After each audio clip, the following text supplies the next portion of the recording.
What's up, everybody? Welcome back to another Picky and Peckish episode, where today we are going to be making a corn elote soup bisque that has quickly become one of my favorite soup bisques to ever bisque soup. To start, you're going to saute half a can of yellow corn and an equal amount of hominy, more boringly known as white corn.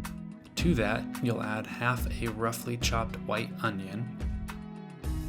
And while that's cooking, you can get your spices ready. You'll need some smoked paprika, cumin, and cayenne. I didn't have any cayenne, so I'm using Captain Cook's secret ingredient, chili powder. I would also recommend some dried red pepper flakes. Here's the pup to ask you to like this video, subscribe, ring the bell, all that jazz. Once your veggies start to take on a warm, toasty aroma that popcorn could only wish it smelled like, you're going to add 1 cup of veggie stock or veggie broth. And to that you'll add your spices.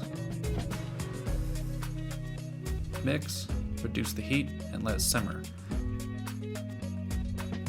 And while that's doing its thing, grab another pan and it's time to saute, you guessed it, the rest of your corn and hominy. First, you'll want to brown your butter, then add your corn.